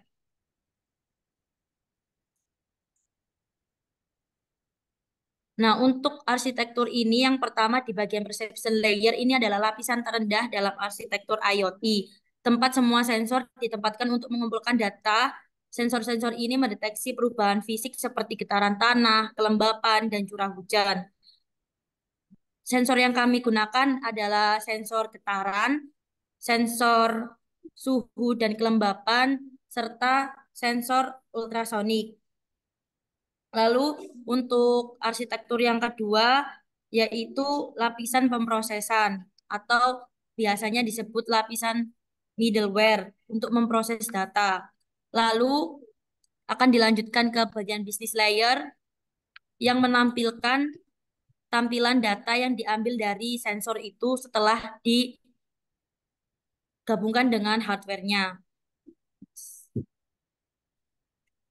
Nah, ini tadi yang sempat saya singgung, ada komponen hardware dan software-nya. Untuk hardware-nya itu yang di sebelah kiri, paling kiri itu merupakan sensor getaran atau biasanya disebut seismeter. Lalu yang di sebelahnya itu ada sensor ultrasonik untuk untuk mengecek jarak ketinggian air. Lalu yang di bagian bawah itu ada sensor kelembapan atau sering disebut DHT11. Lalu kami menggunakan board yang bernama ESP32 untuk menyambungkan WiFi. Lalu kami juga menggunakan buzzer, di mana buzzer ini nanti akan menjadi suatu tanda ya kalau misalnya emang terjadi getaran yang melebihi parameter yang telah ditentukan, nanti buzzernya akan berbunyi. Lalu untuk menyambungkan antara port ESP32-nya dengan sensor-sensor lainnya itu menggunakan kabel USB dan kabel jumper female maupun male.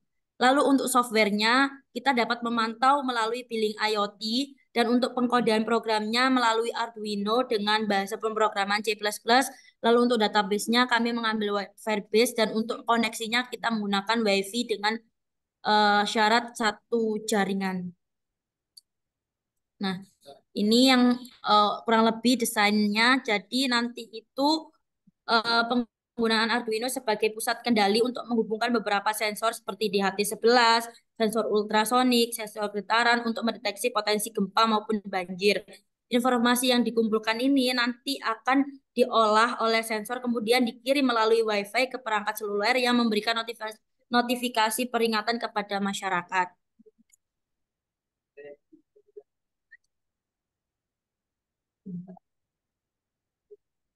Lah, untuk manfaatnya sendiri ada 6 dari proyek ini. Yang pertama deteksi dini, lalu ada monitoring secara real time, yang ketiga informasi yang akurat, meningkatkan keselamatan, yang kelima fleksibilitas, pengembangan, dan yang keenam sistem sederhana. Lalu untuk referensi seperti berikut. Kami menggunakan kurang lebih 20 referensi. Salah satunya itu kami eh,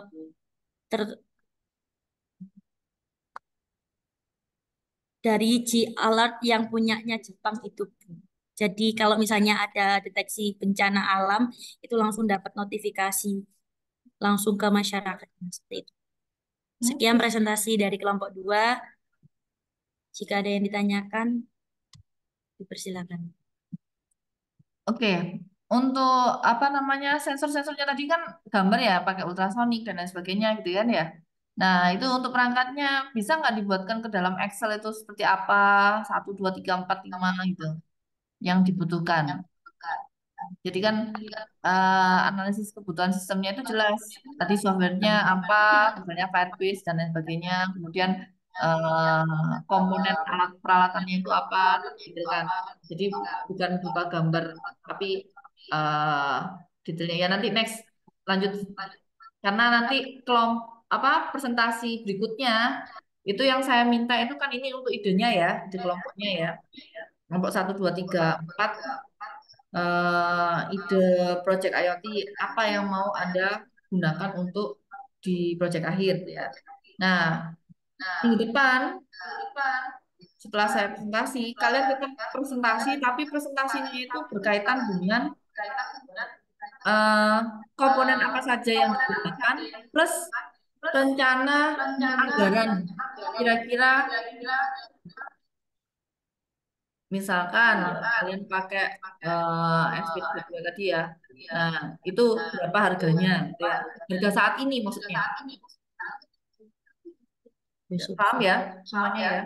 Nah, cuman yang presentasi dilarang orang-orang yang presentasi hari ini. Ya, Hah? mahasiswa yang presentasi hari ini itu dilarang presentasi lagi. Jadi next Oh, untuk anggaran sama komponen, presentasi anggaran sama presentasi komponennya itu dilakukan oleh mahasiswa di dalam kelompoknya, tapi yang lain. Bisa dipahami? harus beda-beda. Siap, Bu. Oke, next kelompok 3. Baik, terima kasih. Saya tutup. Wassalamualaikum warahmatullahi wabarakatuh. Waalaikumsalam warahmatullahi wabarakatuh.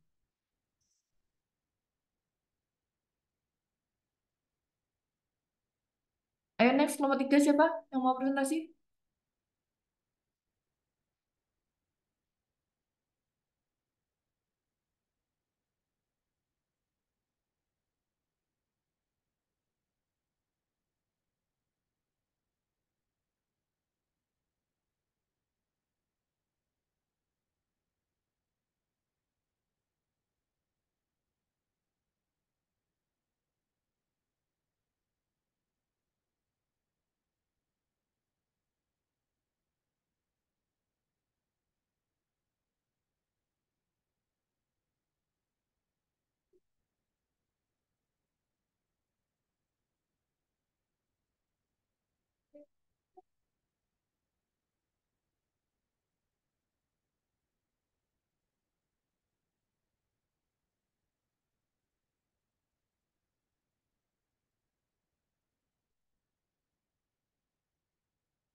Tuh. Oke, silakan dimulai. Eh, baik, Assalamualaikum warahmatullahi wabarakatuh. Waalaikumsalam warahmatullahi wabarakatuh. Di sini saya dari perwakilan kelompok 3 ingin menjelaskan tentang proyek kami yaitu tentang IoT Smart Home Web Development.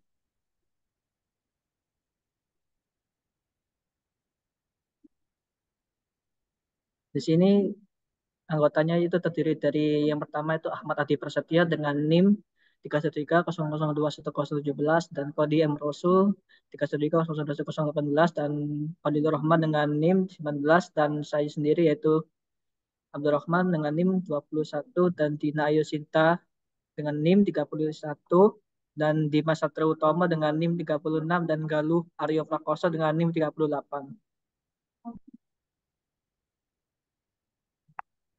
Untuk latar belakang dari proyek kami adalah IoT adalah teknologi yang memungkinkan berbagai perangkat di rumah terhubung melalui internet dan fungsi secara otomatis. Rumah pintar atau smart home memberikan kemudahan bagi pengguna untuk mengontrol dan memantau perangkat rumah tangga dari mana saja. Jadi produk ini bertujuan untuk merancang dan mengembangkan sistem smart home berbasis IoT menggunakan ESP32 yang memungkinkan kontrol perangkat rumah secara real time melalui antarmuka web yang responsif.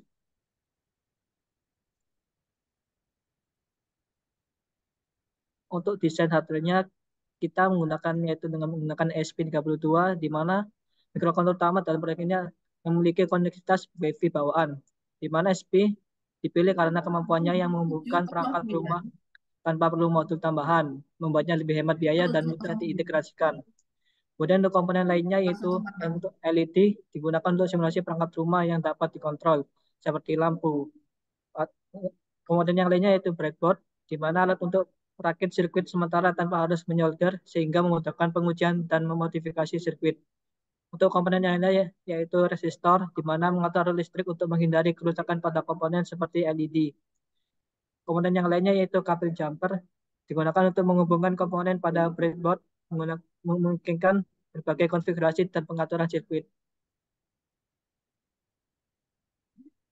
Untuk desain softwarenya yaitu kita menggunakan Arduino IDE di mana platform pengembangan yang digunakan untuk menulis dan mengupload kode ESP32. Arduino IDE menggunakan bahasa pemrograman C atau C++. Kemudian yaitu kita menggunakan HTML di mana untuk membangun struktur dasar antarmuka web. HTML berfungsi sebagai kerangka halaman yang menunjukkan informasi dan kontrol. Untuk yang ketiga yaitu kita menggunakan CSS di mana memastikan tampilan web terlihat menarik dan mudah digunakan di berbagai perangkat. Kemudian yang kelima yaitu kita menggunakan JavaScript di mana kita menggunakan interaktivitas pada halaman web. Dalam proyek ini JavaScript digunakan untuk mengirim dan menerima perintah antar web dan ESP32 melalui protokol seperti AJAX atau WebSocket yang memungkinkan kontrol perangkat rumah secara real time. Untuk metodologinya dari yang pertama itu kita studi literatur di mana mengkaji berbagai referensi untuk memahami konsep dasar tentang IoT, kemudian perangkat keras yang relevan dan teknologi web. Tapi ini penting untuk menentukan alat dan pendekatan yang tepat. Kemudian yaitu perancangan sistem, di mana yang pertama itu hardware, di mana skema koneksivitas dari komponen ESP32, LED, dan resistor. Kemudian itu software, desain terbuka web yang akan digunakan pengguna untuk mengontrol perangkat. Kemudian itu pengawalan sistem, hardware development merangkai dan menguji sirkuit dengan ESP32 dan perangkat lain. Kemudian software development membuat antarmuka web dan mengintegrasikannya dengan perangkat keras. Kemudian untuk pengujian sistem, perangkat keras untuk memastikan perangkat berfungsi dengan benar dan menguji perangkat lunak untuk memastikan koneksi dan kontrol dari web bekerja. Kemudian integrator dan optimasi. Menggabungkan hardware dan software lalu melakukan optimasi untuk memastikan sistem bekerja secara responsif dan hemat energi. Kemudian kita melakukan implementasi di mana memasang sistem smart home di lingkungan yang diinginkan, mengatur koneksi, jaringan, dan memastikan semua perangkat berfungsi. Kemudian tahap terakhir yaitu evaluasi dan penyempurnaan, di mana jahit dilakukan untuk menilai kinerja sistem dan menyempurnakan bagian yang masih memerlukan perbaikan berdasarkan umpan balik pengguna. Untuk yang ketujuh itu pengembangan sistem di mana hardware, di mana SP sebagai pusat kendali terhubung ke berbagai perangkat rumah seperti lampu, simulasi LED. Semua perangkat dihubungkan melalui breadboard untuk pengujian awal. Kemudian untuk software itu kita menggunakan menggunakan antarmuka web dilakukan dengan HTML, CSS, dan JavaScript.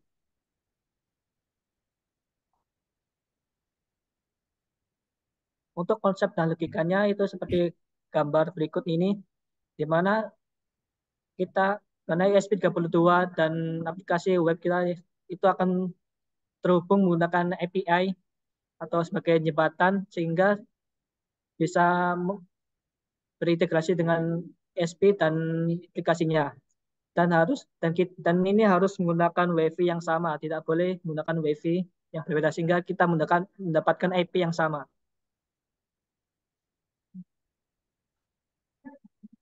Untuk hasil dan kesimpulannya, itu hasilnya itu proyek berhasil mengembangkan sistem smart home berbasis IoT dengan ESP32 dan antarmuka web. Sistem memungkinkan kontrol perangkat rumah secara real time dengan biaya yang terjangkau, responsif dan mudah dioperasikan. Untuk kesimpulannya yaitu IoT Smart Home menunjukkan potensi besar untuk meningkatkan kualitas hidup pengguna melalui penghematan energi, keamanan, dan kenyamanan. Sistem ini dapat diadopsi lebih luas di masa depan karena kebutuhan penggunaannya dan kemampuan untuk beradaptasi dengan kebutuhan rumah tangga modern. Sekian, terima kasih dari kelompok 3. Mungkin Bu Rizky ada pertanyaan. Ada pertanyaan Rizky. Ini apa namanya? Kamu sensornya pakai sensor apa untuk smart home-nya? Pintu Cuman atau lampu? lampu, Bu. Oh, lampu. Kan Iya, biasanya ada beberapa kan ya. Ada apa ini? Ya ada door sensor atau sensor jendela atau kamera atau alarm. tapi kita menggunakan untuk yang perdepannya itu menggunakan lampu, Ibu. Oh, menggunakan lampu. Nah, nanti Iya. diterangkan ya. Jadi Hmm, minggu depan komponen-komponennya di list. Mau detailnya itu pakai smart home-nya itu SP32-nya itu mau nyambung ke mana aplikasi websitenya mau ke apa namanya pakai Google Assistant atau apa tapi pastikan sensornya apa mau sensor kamera kah atau sensor infrared kah atau sensor pintu atau sensor jendela atau untuk pengontrol apa namanya eh ini AC ya atau yang lainnya. Jadi dipastikan kan tadi informasinya cuma smart home. Nah, kalau smart home kan sensornya banyak, mau dipakai semua. enggak, Bu. Jadi Kebanyakan. jadi di list ya. Sekalian Hmm, ini ya, RAB-nya itu ya. Rencana anggarannya itu berapa mau dibutuhkan oh iya, ya. iya, Bu. Nah, tapi presentasi bukan Abdur lagi. Apa tim yang lain ya dari kelompok 3. Oke, lanjut untuk berikutnya. Silakan kelompok 4.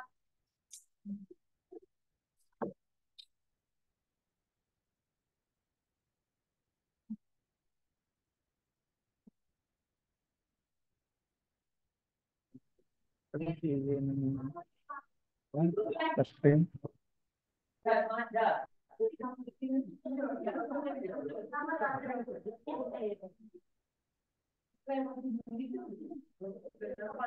Baik, Assalamualaikum warahmatullahi wabarakatuh. Waalaikumsalam warahmatullahi wabarakatuh. Di sini saya sebagai perwakilan kelompok 4 ingin mempresentasikan tentang apa sistem parkir otomatis menggunakan RFID pada lingkungan Nusa. Ya, anu aja ya, atas. Di kelompok 4 ini ada Muhammad Ibadur Rahman, ada Ahmad Naja Alaza, Muhammad Manik Zabaro, Adam Kurniansyah, sama Muhammad Iwan Nur Fauzi. Oke. Untuk abstraknya ini kita akan membahas tentang sis- perancangan sistem parkir otomatis menggunakan RFID. Dengan menggunakan RFID, sivitas universitas dapat keluar masuk area parkir kampus dengan menggunakan kartu. Untuk latar belakangnya ini saat ini dihadapkan pada perkembangan teknologi, terutama di bidang elektronika. Aktivitas rutin bisa digantikan oleh peralatan yang dirancang secara otomatis. Dalam penerapan teknologi baru, diperlukan sebuah perancangan sistem secara matang agar sistem yang dihasilkan dapat mempermudah pengguna.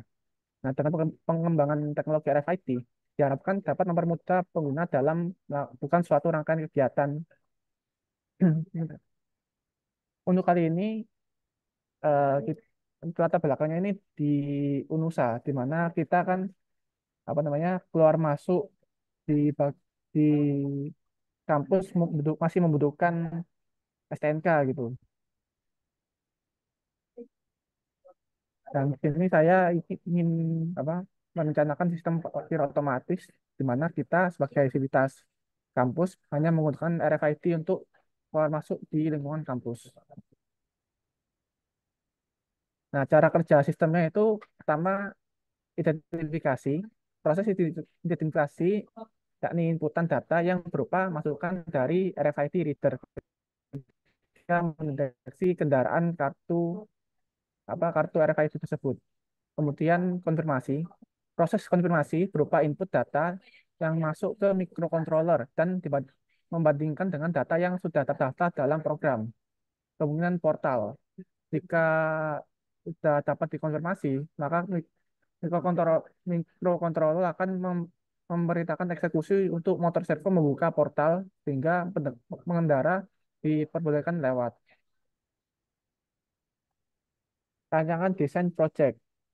Di sini dalam perencanaan desain hardware akan membutuhkan beberapa perangkat seperti berikut. RFID, Raspberry Pi, RTC, memory card, LCD, motor servo, dan passive infrared. Nah, untuk RFID ini radio frequency and identification adalah teknologi yang menggunakan tag dan gelombang radio untuk mengidentifikasi seseorang atau objek secara otomatis. Metode otomatis untuk mengumpulkan informasi dengan cepat dan mudah tentang suatu produk, lokasi, waktu, atau transaksi dimungkinkan oleh teknologi ini. Kemudian untuk Raspberry Pi ini adalah single single board yang benar, single board yang single board komputer yang memiliki ukuran sebesar kartu kredit, merupakan komputer mini yang dikembangkan oleh Yayasan Raspberry Pi yang berpusat di UK. Awalnya awalnya Raspberry Pi ini dipakai untuk memicu pembelajaran ilmu komputer di dasar sekolah-sekolah yang biayanya cukup minim. Jadi kenapa pakai Raspberry Pi? Soalnya untuk harganya itu cukup murah untuk budget. Kemudian RTC atau real time clock merupakan jam elektronik berupa chip yang dapat menghitung waktu mulai dari detik, menit, jam, tanggal, hari, bulan, hingga tahun dengan akurat dan menjaga serta menyimpan data waktu tersebut secara real time. Kemudian memory card. Untuk memory card ini kita menggunakan micro SD card adapter modul memory card SD adapter ya berfungsi sebagai menyimpan data yang berupa CSV. Nah, kemudian LCD atau Liquid Crystal Display merupakan device untuk menampilkan karakter, huruf, angka, simbol, atau grafis yang diinstruksikan melalui mikrokontroller. Kemudian kita menggunakan motor servo, yakni motor dengan umpan balik tertutup. Posisi motor diinformasikan kembali ke rangkaian kontrol tersendiri dari sebuah motor DC. Rangkaian gear, potensiometer, dan rangkaian kontrol potensiometer untuk menggunakan batas sudut putaran servo. Eh, Motor servo bisa digunakan sebagai palang yang ada di parkiran biasanya. Kemudian pasif infrared atau PIR adalah sebuah sensor dengan pemanfaatan infrared memiliki kemampuan untuk merespon energi pancaran sinar merah pasif di setiap benda yang terdeteksi. Untuk jarak jangkauan dari sensor PIR sendiri bisa disetting menggunakan kebutuhan. Akan akan tetapi jarak maksimalnya hanya kurang lebih dari 10 meter untuk minimal kurang lebih dari 30 cm. PAR ini berfungsi sebagai sensor ketika motor sudah melewati palang pintu saat tidak ada pergerakan atau 0 V. jika ada pergerakan akan memberikan sinyal 5V ke mikrometer sehingga dapat merespon ke motor servo. Nah, untuk perancangan desain software ini kita menggunakan pemrograman Python. Kemudian kita akan menggunakan database berupa MyPHP. Nah, ini nggak usah skip. Untuk metodologi perancangan ini dilaksanakan menggunakan metode eksperimental, melakukan perancangan dan pengujian serta penganalisa respon yang dihasilkan, baik bagian-bagian dari sistem maupun sistem secara keseluruhan. Adapun tahap perancangan ini digambarkan dalam suatu bentuk flowchart. Di sini metodologi eksperimen bisa dilihat pada gambar berikut. Awalnya dimulai dengan studi diatur, kemudian kita merancang hardware dan software. Setelah setelah merancang, kita implementasi sistem atau testing. Kemudian pengujian dan analisa. Pengujian ini berhasil, apabila pengujian ini gagal atau ada yang salah, kita akan kembali ke perancangan hardware dan software. Kemudian kita akan implementasi sistem lagi. Setelah itu, apabila pengujian selesai atau sukses, kita akan menulis laporan dan selesai. Untuk implementasi implementasi sistem parkir akan dibentuk dalam prinsip kerja dan respon sistem seperti diagram ini. Pertama itu kita mengeluarkan kartu RFID, kita dekatkan atau kita pakai untuk membaca RFID tersebut. Kemudian kita cek kecocokan file. Apabila apa kartu RFID ini tidak cocok dalam daftar atau belum terdaftar, maka CD akan menampilkan kartu tidak terdaftar. Dan apabila cek kecocokan ini berhasil atau cocok, LCD akan menampilkan NIM, nama dan NIM. Kemudian memory card akan menulis data masuk. Kemudian palang parkir akan membuka, pengendara bisa masuk. Kemudian sensor sensor infrared, pasif infrared atau PIR akan membaca apabila pengendara tersebut sudah lewat. Kemudian palang akan ditutup. Berikut adalah referensi yang kami gunakan dalam perancangan prototipe ini.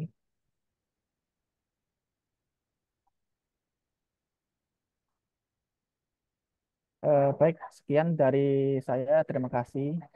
Mungkin Bu Rizky ada pertanyaan atau komentar. Ini aja komponennya nanti perlu didetailkan apa-apanya ya untuk presentasi minggu depan sama tadi kan pakai RFID ya. Ya, Ya, syarat ya IR-nya ya. Nah, itu didetailkan. Berarti kan kamu harus beli tabnya sama leadernya ya. ya. Nah, nah itu didetailkan. Kemudian minggu depan yang presentasi selain aja. Terus list untuk biayanya ya. Nah, kemudian tadi pakai Raspberry Pi. Eh, Raspberry Pi-nya pakai yang 2, 3, 1 atau 4, 5, 6.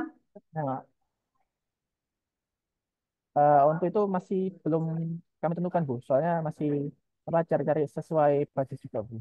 Oke. Nah, berarti mulai didetailkan ya. Raspberry Pi-nya itu berapa versi yang mana itu ya. Kalau misalnya mau ada yang ada wifi-nya kan butuh protokol atau tidak yang satu jaringan itu kan. Ya, Bu. Hmm, tuh. Itu saja. Sekian untuk pertanyaannya. Yang lainnya sudah paham ya untuk tugas berikutnya ya. Ya, Bu. Oke. Oke. Sekian untuk perkuliahan hari ini. Tugasnya itu saja, presentasi untuk terkait komponen, dipastikan komponennya apa aja. Kemudian kalau misalkan eh, ada sensornya, gitu ya, didetailkan sensornya itu yang apa, gitu ya. Soalnya nanti biar saya tidak mengira-ngira, oh kalian mau menggunakan semua sensor smart home-nya gitu ya. Dan apalagi ya? Udah itu saja, nggak usah banyak-banyak sama penggunaan rencana anggaran aja. Dibuat di Excel boleh atau dibuat satu persatu juga boleh gitu ya. Nah, nanti terakhir itu ada total dana yang perlu digunakan untuk membangun sistem itu gitu ya. Baik, Bu. Oh ya, jangan lupa kan ada packagingnya juga. Jadi misalkan dikompakkan ke dalam eh, misalnya akrilik atau apa gitu kan ya, itu lain-lain untuk packaging itu diperkirakan dananya kan namanya rencana anggaran ya. Nah, itu dimasukkan juga. Ya, kalau tidak ada pertanyaan, eh, sampai di sini dulu perkuliahan hari ini. Terima kasih banyak. Wabillahi taufiq wal hidayah. Wassalamualaikum warahmatullahi wabarakatuh.